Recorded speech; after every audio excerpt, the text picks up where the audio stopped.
Yo yo yo, alors bien le bonjour, j'espère que vous allez bien. J'espère que vous avez aimé l'intro.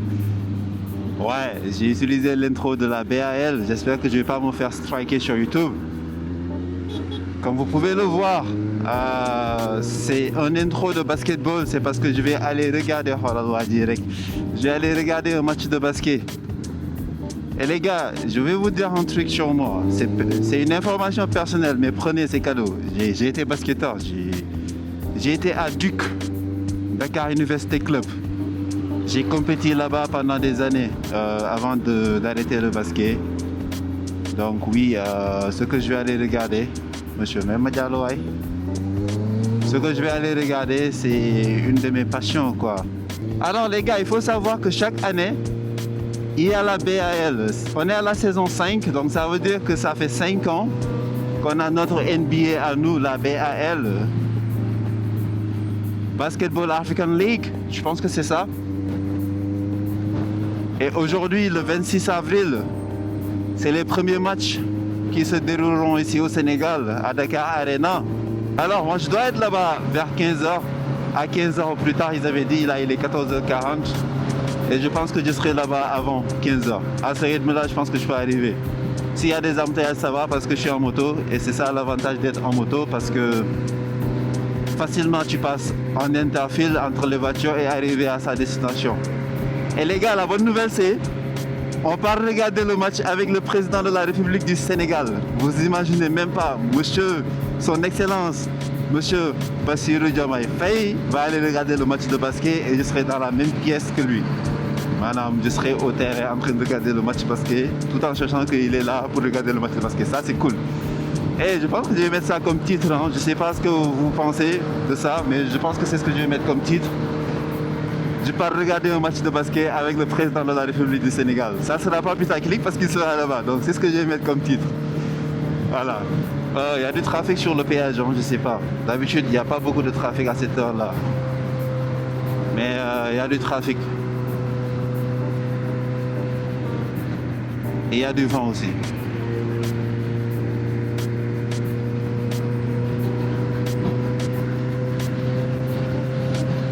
Bon, j'aime pas les situations comme ça où il y a un camion qui n'est pas censé être sur la voie de dépassement à gauche, la voie rapide, mais quand même qui se permet de se poser là-bas tranquillement. Déjà, regardez les cailloux qui sortent de son camion. Aïe.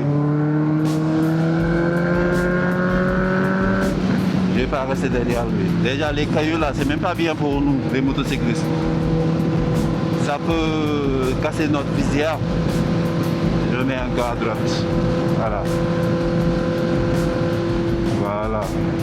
En temps normal, je sais pas, mais les chauffeurs de camions, je sais pas s'ils sont au courant ou pas, mais ils n'ont rien à faire là-bas. Ils n'ont rien à faire là. Ils doivent rester là. Voilà, parce que c'est pas des véhicules rapides. Après, je ne dis pas que les camions sont lents. Ça peut être des véhicules très rapides s'ils le veulent, parce que des camions peuvent faire plus de 110. Mais ce n'est pas la place des camions à la place, à la base. Et j'espère juste que vous entendez tout ce que je dis, parce que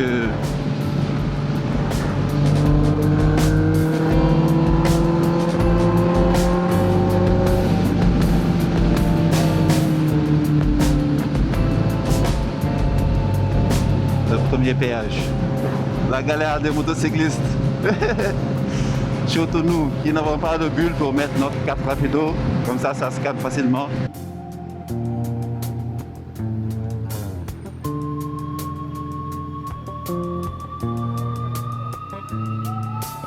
Ah, les embouteillages de Dakar. Bon courage.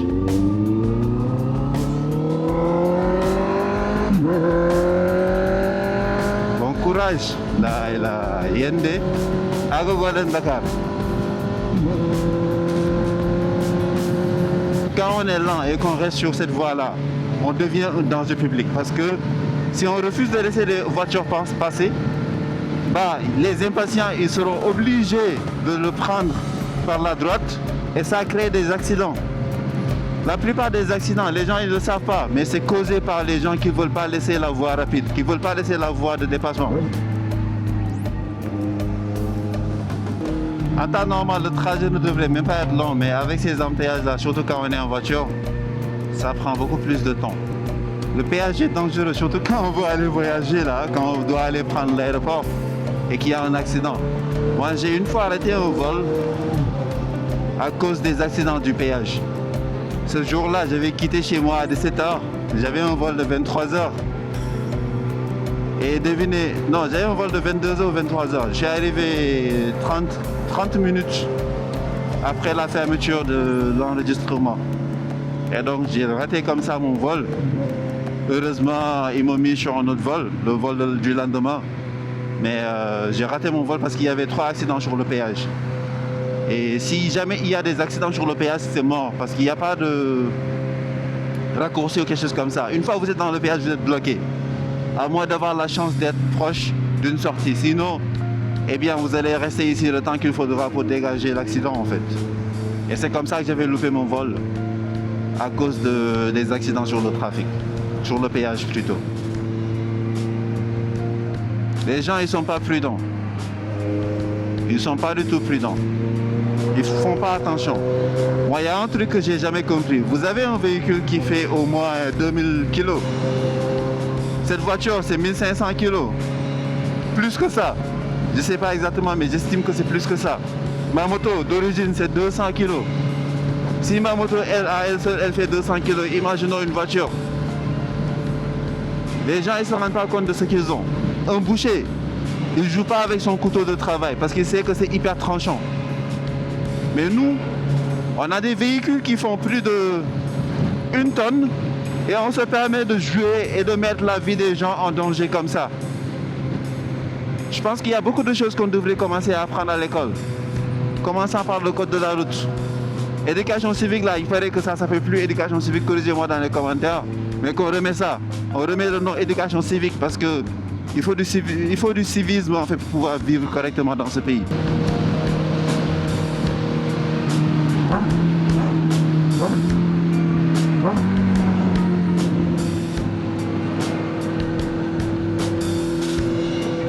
Bon, Dakar Arena est là-bas.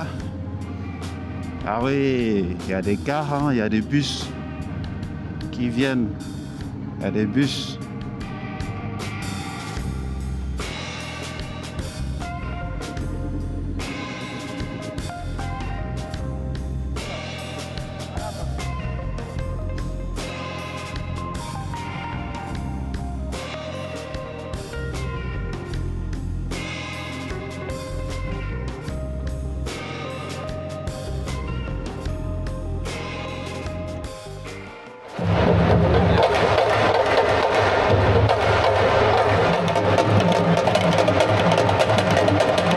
Alors, le match a commencé.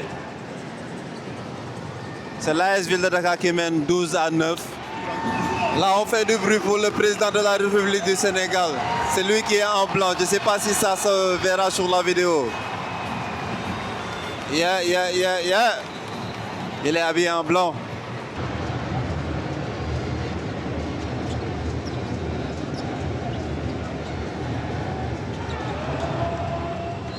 Actuellement, le score est à 17-9 en faveur de Ville de Dakar. Et sur ce rangé-là, là où je pointe la caméra, dans l'ordre des stars que je connais, il y a Modlo le lutteur, il y a Doudou fait des vidéos, ma man, il y a Nix, il y a... Comment elle s'appelle encore? Ah, j'ai oublié son nom. Aïe. La fille là, la fille influenceuse très connue là. Non, j'ai oublié son nom, c'est pas grave. Après elle, il y a Habilam, après il y a Bobo Design. Et de l'autre côté là-bas, il y a Kanabas et Youssoufa.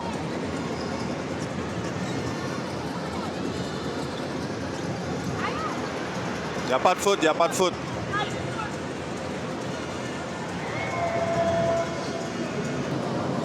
Alors là, on est presque à la fin du match. Il ne reste que 2 secondes. Est-ce qu'il va le mettre? Il l'a pas mis. c'est la fin. Le Sénégal, l'AS Ville de Dakar gagne. Few moments later.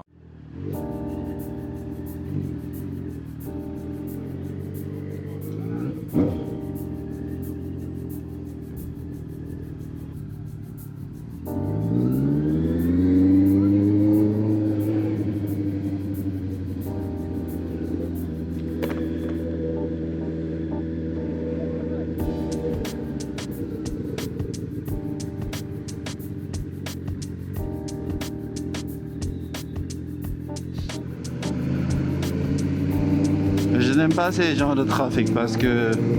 Bon, après c'est normal parce qu'on vient tous du même endroit. Tous ces véhicules nous viennent de la BAL. Le problème c'est, moi connaissant les chauffeurs sénégalais, ils sont très distraits. Et ils n'aiment pas signaler. Soit ils ne signalent pas, ou soit ils signalent au dernier moment. Au moment où ils se sont déjà engagés pour changer de voie, quoi. Alors, personnellement, comment j'ai trouvé le BAL? C'était magnifique. De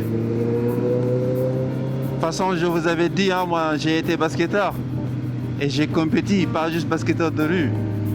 J'avais une licence, j'étais à Duc, Dakar University Club. J'ai joué au basket là-bas pendant des années et des années, avant d'arrêter. Donc je suis un basketteur, quoi. I know what it feels like d'être dans un match de basket. J'aime bien ces genres d'événements. Ça me rappelle ma passion qui a été le basket. Bon, de toute façon, des passions, j'en ai beaucoup. Hein. Mais en tout cas, c'était un plaisir. Hein. J'ai vu pas mal de personnes que je connais personnellement. Et pour ceux qui demandent, non, je n'avais pas mon casque avec moi. De toute façon, quand j'enlève le casque, il n'y a que les gens qui me connaissent qui me reconnaissent. J'avais ni casque, j'avais rien qui ressemblait à une moto en fait. Que ça soit une veste, ou le casque, ou les gants. J'ai tout laissé dans la voiture d'un ami pour arriver en incognito, quoi. Comme ça, au moins, personne ne me reconnaît. Et je pense que ça a marché. Seuls mes amis m'ont reconnu. Mais le bus, là, ça lui coûte rien de prendre un peu à droite, hein. Babana.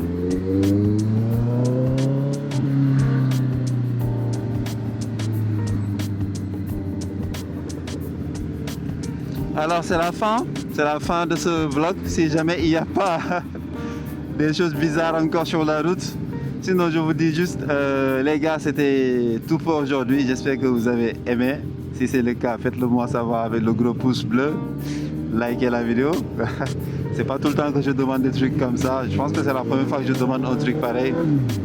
Donc faites-vous plaisir les gars, explosez le bouton like, partagez avec vos amis si vous voulez, hein. Et nous on se dit à bientôt pour une prochaine vidéo. Allez, sign out.